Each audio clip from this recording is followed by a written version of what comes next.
அனைவருக்கும் வணக்கம். I am doctor Manivannan, consultant medical oncologist, doctor Mani's ஆன்கோபெஸ் கேன்சர் சென்டர், பொள்ளாச்சி, கோயம்புத்தூர். இந்த வீடியோவில் தைராய்டு ப்ராப்ளம் இருக்கிறவங்களுக்கு எந்த மாதிரி சிம்டம்ஸ் இருக்கும், அந்த மாதிரி சிம்டம் இருக்கிறவங்க என்ன டெஸ்ட் எடுக்கணும், அந்த டெஸ்ட்டை பேஸ் பண்ணி அவங்க டேப்லெட்லேயே சரி பண்ணிக்கலாமா இல்லை சர்ஜரி பண்ணணுமா, அதையும் தாண்டி சர்ஜரி பண்ணணுன்னா எந்த சுச்சுவேஷனில் சர்ஜரி பண்ணணும், இந்த மாதிரி சர்ஜரி பண்ணவங்க என்ன லைஃப் லாங்காக ஃபாலோ பண்ணுங்கிறத அந்த வீடியோவில் பார்க்க போகிறோம். அது தைராய்டு ப்ராப்ளம் ரொம்ப காமன் நம்ம ஊரில்.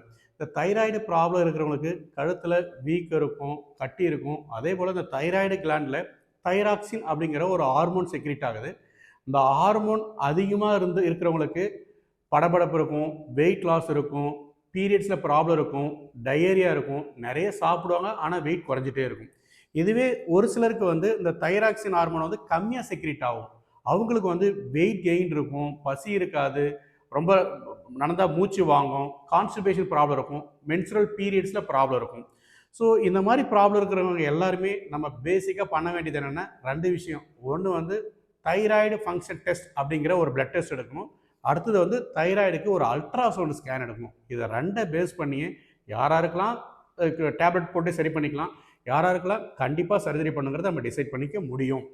அதாவது இந்த தைராய்டு ஃபங்க்ஷன் டெஸ்ட்டு என்னென்னா free T3, free T4, TSH இந்த டெஸ்ட் எடுக்கணும். இந்த டெஸ்ட் எடுத்தப்போ அந்த ரிசல்ட் வந்து 3 டைப்பாக வரும். ஒன்று தைராய்டு ஹார்மோன் வந்து நார்மலாக இருக்குது, இல்லை அதிகமாக இருக்குது, இல்லை ஒரு சிலருக்கு குறைஞ்சிருக்குன்னு வரும். ஸோ நார்மலாக இருக்கிறவனுக்கு ஒரே பண்ண தேவையில்லை. தைராய்டு ஹார்மோன் ரொம்ப அதிகமாக இருக்குது அப்படின்னா அந்த தைராய்டு ஹார்மோன் செக்ரீஷனை குறைக்கிறதுக்கு சில மெடிசின்ஸ்லாம் இருக்குது. அதாவது கார்பிமெசோல், மெத்திமெசோல், புரோஃபைல் தயோ இராசில் அந்த மாதிரி சில மெடிசின்ஸ்லாம் இருக்குது. இந்த மாதிரி தைராய்டு ஹார்மோன் அதிகமாக செக்ரீட் ஆகிறதுல நிறைய பேருக்கு வந்து டெம்பரரியாக கொஞ்ச நாளைக்கு மட்டும் தைராய்டு ஹார்மோன் அதிகமாக செக்ரீட் ஆகும், ஓவர் த பீரியடில் நார்மல் ரேஞ்சுக்கு வந்துடும். ஸோ அதால் நிறைய பேருக்கு வந்து லைஃப் லாங்காக மெடிசன் தேவைப்படாது. பட் ஆனால் க்ளோஸாக மானிட்டர் பண்ணிக்கணும். ஒரு சிலருக்கு வந்து ஒரு டெம்பரரியாக தைராய்டு ஹார்மோன் அதிகமாக செக்ரீட் ஆகி நார்மல் ரேஞ்சுக்கு வந்துடும். அவங்களுக்கு எல்லாமே இந்த தைராய்டை கண்ட்ரோல் பண்ணுற அந்த மெடிசனை ஓவர் த பீரியடில் ஸ்டாப் பண்ணிட்டு ஃபாலோ அப் மட்டும் பண்ணிக்கலாம். ஒரு சிலருக்கு வந்து ரொம்ப நாள் லைஃப் லாங்காக ட்ரீட்மெண்ட் எடுத்துகிட்டே இருக்கிற மாதிரி இருக்கும். அந்த மாதிரி லைஃப் லாங்காக இந்த டேப்லெட்டை வச்சு கண்ட்ரோல் பண்ணிக்கலாம். ஆனால் ஒரு சிலர் வந்து ரொம்ப ஃபெட்டிக் ஆகிடுவாங்க, என்னால் லைஃப் லாங்காக ட்ரீட்மெண்ட் பண்ண முடியாதுன்னு சொல்லுவாங்க. அந்த சுச்சுவேஷனில் தைராய்டு ஹார்மோன் அதிகமாக செக்ரீட் ஆகிறவங்களுக்கு 2 வகையான ட்ரீட்மெண்ட் இன்னும் இருக்குது. என்னென்னு ரேடியோ ஐரன் ட்ரீட்மெண்ட் ஒரு ட்ரீட்மெண்ட் இருக்குது, இல்லை தைராய்டு அந்த கிளாண்டை வந்து சர்ஜரி பண்ணுறது, தைராய்டெக்டமி அப்படின்னு சொல்லுவாங்க, சர்ஜரி பண்ணோம். இது ரெண்டில் நம்ம எது வேணாலும் நம்ம சூஸ் பண்ணிக்கலாம். பட் இந்த மாதிரி சர்ஜரி முடிஞ்சதுக்கு அப்புறமே இவங்க வந்து ப்ராப்பராக தைராய்டு ஹார்மோன் லெவலை வந்து மெஷர் பண்ணி பார்த்துக்கணும். நெக்ஸ்ட் இந்த தைராய்டு ப்ராப்ளம் இருக்கிறவங்களுக்கு நான் ஒரு முக்கியமான டெஸ்ட் சொல்லியிருக்கேன், அதான் அல்ட்ராசவுண்டு நெக், அதாவது தைராய்டு ஸ்கேன். இந்த மாதிரி இந்த அல்ட்ராசவுண்டு நெக் எடுக்கிறப்ப சில ஃபீச்சர்ஸை வச்சு, அதாவது உள்ள என்ன கண்டென்ட் இருக்குது, அந்த கண்டென்ட்டில் எக்கோ எப்படி இருக்குது, மார்ஜின் எப்படி இருக்குது, ஷேப் எப்படி இருக்குது, இந்த மாதிரிலாம் பேஸ் பண்ணி டிராட்ஸ் அப்படின்னு ஒரு கிளாசிஃபிகேஷன் இருக்குது. அந்த டிராட்ஸ் கிளாசிஃபிகேஷன்னா அது வந்து கேன்சருக்கான சான்ஸ் இருக்கா இல்லையா அப்படிங்கிறத டிஃபைன் பண்ணுறது தான்.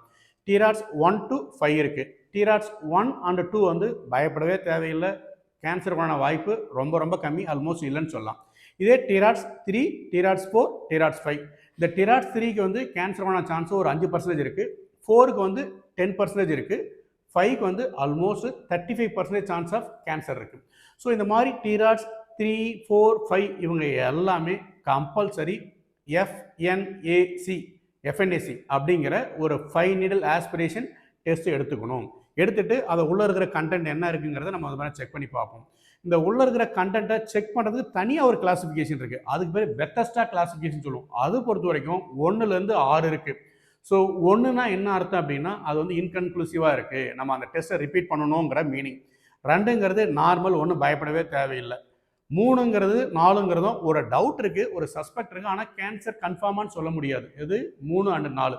இந்த 3, 4 பெத்தஸ்டா கிளாசிஃபிகேஷன் நம்ம என்ன பண்ணணும்னா மாலிகுலார் டெஸ்ட் எடுக்கணும். இந்த மாலிகுலார் டெஸ்ட் எடுக்கிறப்ப அந்த மாலிகுலார் டெஸ்ட்டில் ஹை ரிஸ்க்னு வந்துருச்சுன்னா கண்டிப்பாக சர்ஜரி பண்ணணும். ஒருவேளை இந்த பெத்தஸ்டா 3 and 4 மாலிகுலார் டெஸ்ட்டில் வந்து லோ ரிஸ்க்னு வந்துருச்சுன்னா ஒரு 3 to 6 மந்த்துக்கு அப்புறம் திருப்பி ஒரு அல்ட்ராசவுண்ட் எடுத்துகிட்டு மறுபடியும் ஒரு FNAC எடுக்கணும். அந்த ரிப்போர்ட்டை பேஸ் பண்ணி தான் சர்ஜரி பண்ணணுமா வேணாமான்னு முடிவு பண்ண முடியும். இதுவே பெத்தஸ்டா 5 அப்படின்னா கேன்சருக்கான சான்ஸ் ரொம்ப ரொம்ப அதிகம், கம்பல்சரி அவங்க சர்ஜரி பண்ணியே ஆகணும். பெத்தஸ்டா 6ங்கிறது புருவன் கேன்சர், கன்ஃபார்மாக கேன்சர் அப்படிங்கிறது இருக்கும். அதாவது நான் இப்போ என்னென்ன இந்த பெத்தஸ்டாவை பேஸ் பண்ணி பெத்தஸ்டா 5 and 6 இருக்கிறவங்களுக்கு கம்பல்சரி சர்ஜரி பண்ணும். 3 and 4க்கு மாலிகுலர் கேட்டகரியில் ஹை ரிஸ்காக இருந்தால் மட்டும் சர்ஜரி பண்ணும். இந்த மாதிரி நம்ம ஒரு தைராய்டு சர்ஜரி பண்ணுறோம், தைராய்டு சர்ஜரி பண்ணதுக்கப்புறம் அந்த ஃபுல் ஸ்பெசிமனை, அந்த ஃபுல் ஆர்கனை மைக்ரோஸ்கோப்பில் வச்சு நம்ம வந்து பார்ப்போம். அதுக்கு பேர் தான் ஃபைனல் ஹிஸ்டோபேத்தாலஜி ரிப்போர்ட். அந்த ஃபைனல் ஹிஸ்டோபேத்தாலஜி ரிப்போர்ட்டை பார்க்குறப்ப தான் நமக்கு கிளியராக என்ன வகையான கேன்சர்னு தெரியும். அதே போல் என்ன ரிஸ்க் கேட்டகரின்றது தெரியும். ஸோ இந்த மாதிரி நம்ம சர்ஜரி பண்ணதுக்கப்புறம் நமக்கு ஜென்ரலாக வந்து 2 விஷயங்கள் இருக்கும். ஒரு சில சுச்சுவேஷனில் ப்ரீ கேன்சரஸ் கண்டிஷன் இருக்கும். அந்த ப்ரீ கேன்சரஸ் கண்டிஷனில் பொறுத்த வரைக்கும் நம்ம ஃபர்தராக எந்த ட்ரீட்மெண்ட்டுமே தேவைப்படாது. ஒன்லி தேவைப்பட்டால் தைராய்டு ஹார்மோன் மட்டும் நம்ம ரீப்ளேஸ்மெண்ட் கொடுக்கணும். இதுவே ஒருவேளை அந்த பெத்தாலஜி ரிப்போர்ட்டில் கிளியர் கட்டாக கேன்சர்னு வந்துடுச்சுன்னா இங்கே நம்ம திருப்பியும் வந்து ஒன்ஸ் அகைன் வந்து ஒரு ரிஸ்க் கேட்டகரி இருக்குது. என்னென்னா சில ஃபியூச்சர்ஸை வச்சு, அதாவது சீரம் தைரோகுளோபுலின், அந்த ஆப்ரேஷன் பண்ண அந்த ஸ்பெசிமனில் லிம்ப்னோட இன்வால்மெண்ட் இருக்கா, இல்லை மார்ஜின் பாசிட்டிவாக இருக்கா, ஹை கிரேடாக இருக்கா, அதெல்லாம் பேஸ் பண்ணி low risk, intermediate risk, high risk அப்படின்னு நம்ம வந்து கேட்டகரைஸ் பண்ணுவோம். யாருக்குன்னா தைராய்டு கேன்சர் இருந்து அவங்களுக்கு ஆப்ரேட் பண்ணோம். ஈவன் அந்த பெத்தாலஜி ரிப்போர்ட்டில் தைராய்டு கேன்சர் உறுதியானவங்களுக்கு எல்லாமே கண்டிப்பாக இந்த கேட்டகரி பண்ணணும். அது லோ ரிஸ்க்காக இருந்துச்சுன்னா அவங்களுக்கு வந்து ஃபர்தராக ட்ரீட்மெண்ட் தேவைப்படாது. ஒன்லி எல்ட்ராக்சின், அந்த தைராய்டை மட்டும் ஹார்மோன் மட்டும் நம்ம ரீப்ளேஸ்மெண்ட் கொடுத்துக்கலாம். இதுவே இன்டர்மீடியட் ரிஸ்க்கு அண்ட் ஹை ரிஸ்க்காக இருந்துச்சுன்னா கம்பல்சரி அவங்களுக்கு வந்து ரேடியோ அயோடின் தெரப்பிங்கிற ஒரு ட்ரீட்மெண்ட் பண்ணணும்.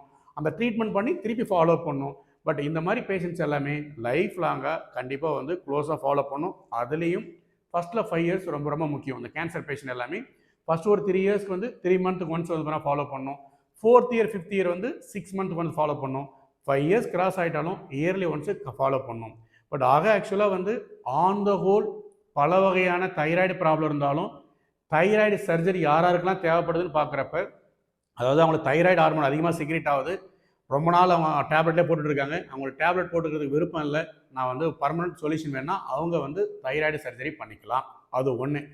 ரெண்டாவது என்னென்னா, அந்த பெத்தஸ்டாவில் 5 and 6 அந்த கேட்டகரி இருக்கிறவங்க கம்பல்சரி சர்ஜரி பண்ணியே ஆகணும். பெத்தஸ்டா 3 and 4 இருக்கிறவங்க மாலிகுலர் ரிஸ்க் அதிகமாக இருந்துச்சுன்னா சர்ஜரி பண்ண இல்லையா வேண்டியதில்லை. இதை தவிர இந்த காய்டர்னு சொல்லுவோம். ஜென்ரலாக நம்ம ஒரு தைராய்டு ஸ்கேன் பண்ணவே நிறைய டைம் வந்து எம்என்ஜி மல்டி நாடுலார் காய்டர்னு சொல்லுவோம். அந்த மாதிரி சுச்சுவேஷன்லாம் இந்த எஃப்என்ஏசி ஐரிஸ்காக இருந்தால் மட்டும் சர்ஜரி பண்ணால் போதும். இல்லையா பயப்பட வேண்டிய அவசியமே இல்லை. அந்த காய்டருக்கு வந்து நம்ம எல்ட்ராக்சின், அந்த தைராய்டு ரீப்ளேஸ்மெண்ட் பண்ணாவே நல்லாவே வந்து குறைஞ்சிரும். இவங்க எல்லாமே வந்து ஒரு அயோடைஸ்டு சால்ட்டு சாப்பிட்டா இன்னும் அந்த ஆர்கன் நல்லாவே சுருங்க ஆரம்பிச்சிடும்.